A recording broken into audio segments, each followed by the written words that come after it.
I am really sorry I'm not going to be there on the 29th. Here is your presentation for that evening. So I'm just going to give you a brief overview of the field of early childhood education. Okay. I did not put this in Pear Deck because, again, that would be one more added piece of technology that could glitch. And so we will get there, just not this week. So things that we need to consider is the teacher as a person. Each teacher is going to have a set of skills and a knowledge base that will help them or could hinder them in early childhood. The same could be true about their life skills or their life experience, their personal values and morality, their temperament and personality, and attitudes about diversity and inclusion. So let's dive into that a little bit. All right. Everybody has a skill or skills and knowledge, right?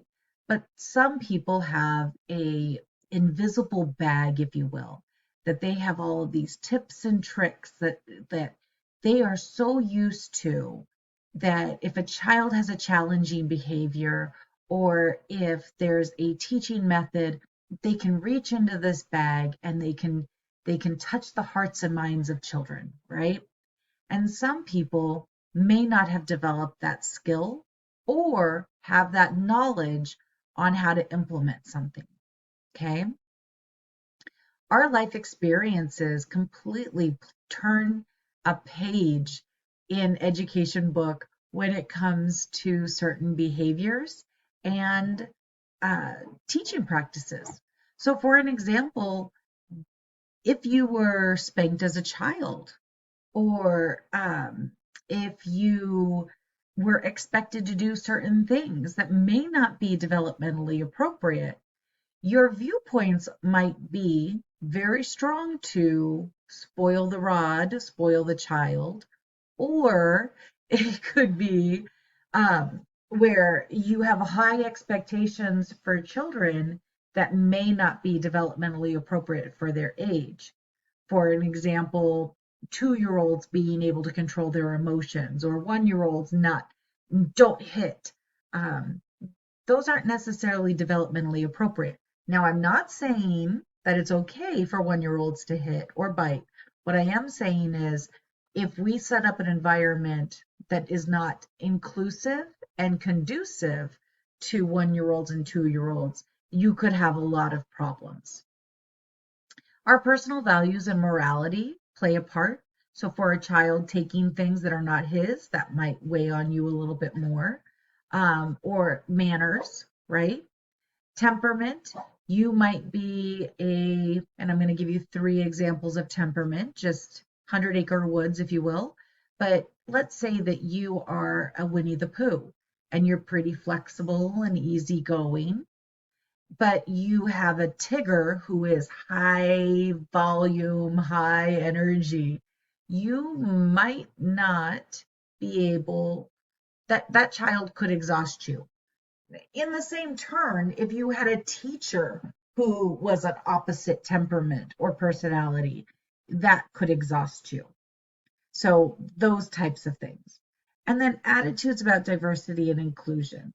There are people who, and teachers who believe that inclusive classrooms of all children of all developmental stages or ages or abilities is not a good fit. They really feel like there should be separate programs for children with different abilities because it could cause there there could be some conflicts on why they believe this, but it could cause in their mind other children to regress. It can be too stressful and hard on that teacher. It could be that they're afraid of the space or not enough space. So there's lots of attitudes about that.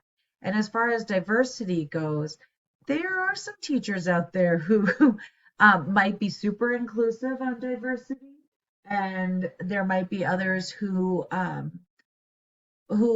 may really steer away from that diversity. So we just need to take all of those things into account.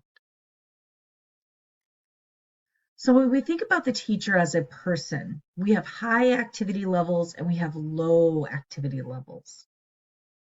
Okay. And so we have the regularity. Are they predictable or are they unpredictable? Are they bold or are they uninhibited? We have flexible and quick. We have rigid and gradual. We have intense and mild. Mood can be positive or negative. Distractibility, rarely or often. Persistent, long. Attention span or intermittent and short. Non-reactive as far as sensitivity or very sensitive. And when we look at this chart, I want you to think of uh, not just children, right? Because we always look at this and we think, gosh, I know children like that. But I'm talking about teachers. And this is one thing that we hardly talk about because we are educators of children. But it is so hard to find that one teacher that we just gel with. And so it's really important to understand that if you are a little bit higher activity, you're going to want your co-teacher to be the same activity level. Or you could become frustrated thinking that that person's not pulling their weight or carrying their load, however you want to do that. I personally feel like I have seen some really intense teachers or some really mild teachers as far as their intensity goes. And usually, as far as mood, I see very positive, but I have seen teachers who can be very negative. So again, it's important to know that because if you're a very positive person, you normally teach children positive ways to look at situations. If you're a negative teacher or you tend to look at things in a more negative light, sometimes it's harder to pull those positives out. So if we want to teach children, we have to think about how we are, right? And that's that goodness of fit. All right. So I know it's a virtual, but I want you to kind of imagine placing a mark on each line where you think you are on that continuum. So if you are higher in the activity, you put a mark here. But you're like, sometimes you're like, oh, I'm so low in activity, I'm here. I'm pretty predictable. I would say I'm pretty even keeled, right? So I want you to think about that and all of these different things. You can write them down on a piece of paper and we'll go to the next slide. So there are 12 characteristics of effective early learning teachers. There's passion, perseverance, willingness to take risks, pragmatism, patience, flexibility, respect, creativity, authenticity, love of learning, high energy, and a sense of humor.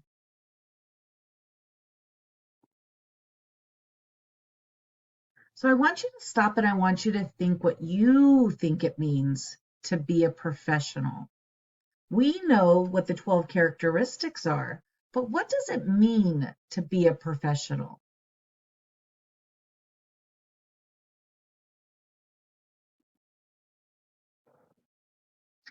The teacher as a professional has soft skills.